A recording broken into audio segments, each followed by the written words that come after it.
বক্তব্য প্রদানের জন্য শুভেচ্ছা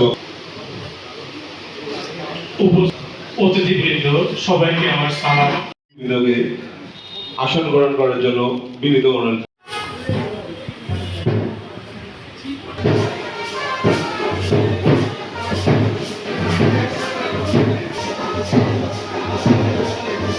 একটাই বাংলাদেশ কিউআর থাকবে একটাই বাংলা করার জন্য আজকের এই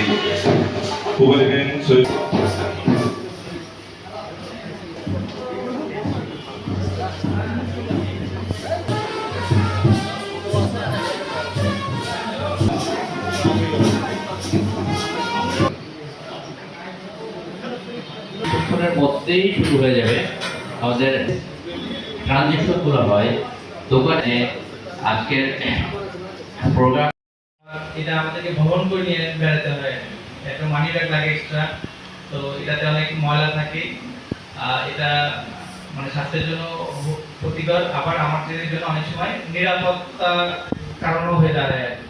তো আমরা যদি এটা থেকে মুক্ত থাকতে পারি আর কি, এটা বিহীন যদি আমরা সব লেনদেনগুলো করতে পারি তাহলে আমাদের সবার জন্য উপকারিতা। একটা বিষয় যেমন জানলাম যে প্রতি বছর বাংলাদেশ সরকারের প্রায় 22,000 কোটি টাকা এই নোটগুলো ছাপাতে খরচ হয়, তো এই টাকাটাও আমাদের সেভ হবে। তো এটা একবারে হবে না, মানে ক্রমান্বয়ে এক বছর আমাদের এই প্রথম বছরে যদি আমরা 1,000 কোটি টাকা সেভ করতে পারি সরকারের, এটা অনেক টাকা না? অনেক টাকা। তো আমাদের সবকিছু এখন অনলাইন ভিত্তিক হচ্ছে, আমরা ডে বাই ডে কিন্তু মানে অনলাইনের উপরে ডিপেন্ড করছি। যেমন আমাদের আগে মোবাইল ছিল না, মোবাইল যখন ছিল না তখন একভাবে চলছে, এখন মোবাইল ছাড়া আমাদের কোনো কাজে মনে হয় না, তাই না? তো মোবাইলের উপরে আমরা সবাই ডিপেন্ডেন্ট হয়ে গেছি। সেটা যে কোনো ব্যাংকেরই হোক, আপনি যে কোনো মোবাইল অ্যাপস অথবা বিকাশ, নগদ, রকেট যে কোনো অ্যাপস হোক, সেখানে লগ ইন করলেই বাংলা কিউআর অপশন পাবেন। এখানে জাস্ট ক্লিক করবেন, ক্লিক করে এটা স্ক্যান করবেন। যে আমি জাস্ট স্ক্যান করলাম, এখানে লেখা আছে এটা মেসার্স এসবি ব্যাটারি। এই যে এখানে আমার নাম চলে এসেছে, আমি শুধু জাস্ট কত টাকা পেমেন্ট দিব, দিলে এটা চলে আসবে।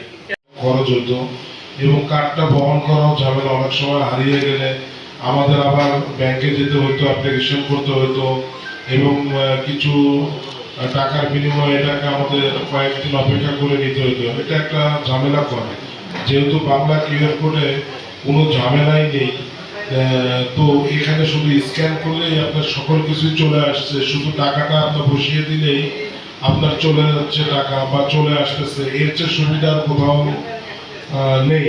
এগুলা আমরা পার্শ্ববর্তী দেশে আরো 2-4 বছর আগেই দেখেছিলাম এই ধরনের অপশন। তখন আমরা বলতাম যে আমাদের দেশে এরকম কবে হবে, কারণ 10 টাকা 20 টাকা হয়তো 5 টাকার কোনো জিনিস কিনলো, তারা দেখতেছি যে একটা মোবাইলে স্ক্যান দিচ্ছে, টাকা চলে যাচ্ছে। অথচ আমাদের ভান্ডি নেওয়ার জন্য দোকানদারের সাথে আমাদের কখনো তর্কতর্কি হচ্ছে, সে বলতেছে ভান্ডি নেই, এরকম অনেক অপ্রীতিকর ঘটনা ঘটে থাকে। তো এই বাংলা কিউআর কোড এটা আমরা ব্যবহার করলে এই ধরনের কোনো অপ্রীতিকর ঘটনা কখনোই ঘটবে না। এবং আমাদের সামনে সিটি গ্রুপের যে কোনো পণ্য ক্রয়ের সাথে সাথে আপনি পেমেন্টটা করে ফেলতে পারছেন। এর জন্য শুধুমাত্র আপনার ওয়ালেটটা থাকলেই যথেষ্ট। আমরা ক্যাশ ক্যারি করছি, ক্যাশ করে করতে গিয়ে কিন্তু আমরা প্রতিনিয়ত বিভিন্ন ঝুঁকির মধ্যে পড়ে যাচ্ছি। একজন ব্যবসায়ী 20 লাখ 30 লাখ টাকা ক্যাশ ব্যাংকে নিয়ে যাচ্ছে, দেখা গেল তার সঙ্গে 2-3টা লোক লাগে, কিন্তু আপনার যদি কিউআর এর মাধ্যমে লেনদেন, তাহলে এই ঝুঁকিটা আমরা সহজেই মিটিগেট করতে পারছি। আরেকটা ইস্যু বলবো, ছেঁড়ানো, ভাঙানো বা খুচরা পয়সা নিয়ে প্রতিনিয়ত ছোট ছোট দোকানদারের সঙ্গে আমাদের একটা ঝামেলা লেগেই থাকে। 10 টাকা ছেঁড়া নোট পাচ্ছি, 20 টাকা নোট পাচ্ছি। বাট বাংলা কিউআর যদি আমরা ব্যবহার করতে পারি, তাহলে সেই ছোট গ্রাহককেও কিন্তু আমরা সঙ্গে সঙ্গে পেমেন্টটা দিয়ে দিতে পারছি। ফলে সেও যেমন উপকৃত হচ্ছে, আমরাও কিন্তু উপকৃত হচ্ছি। আরেকটা ইস্যু আপনারা শুনলেন যে গভর্নমেন্টের একটা বছরে এই ক্যাশ বানাতে এবং ক্যাশ মেনটেন করতে প্রায় 20 কোটি থেকে 22 কোটি টাকা লাগে, যেটা আমাদের এই অর্থনীতিতে কিন্তু একটা ক্ষতি করছে।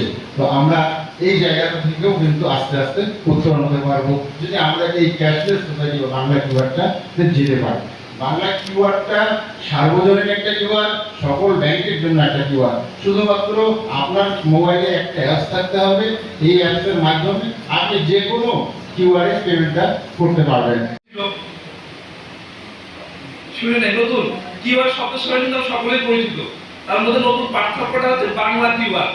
আর বাংলা কিউআরটা আসলে কি? বাংলা কিউআরটা হচ্ছে আমাদের যেটা আমরা বর্তমানে মাননীয় প্রধানমন্ত্রী যেটা ভীষণ এখন যে ক্যাশলেস বাংলাদেশ।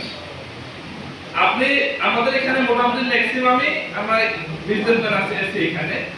আমরা এখন কি কখনো লক্ষ্য করেছি যে আমরা যে ওয়ালেটে ক্যারি করি কার্ডগুলো, সেই ওয়ালেটগুলো রেডিও ফ্রিকোয়েন্সি আইডেন্টিফিকেশন প্রটেক্টেড কিনা?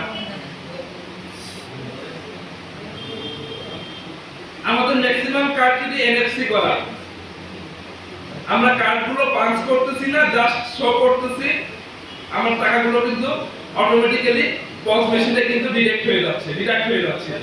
কিন্তু যদি আমার এই রেডিও ফ্রিকোয়েন্সি আইডেন্টিফিকেশন প্রটেক্টেড না হয়, তাহলে কিন্তু যে কেউ পজ মেশিনে আপনার ওয়ালেটের সঙ্গে টাচ করলেই কিন্তু সে আপনার ক্যাশ নিতে পারছে। তাহলে আমাদের কিন্তু এই ওয়ালেটগুলো কিন্তু ক্যারি করাতে খুব বেশি প্রটেক্টেড হচ্ছে তাও কিন্তু না।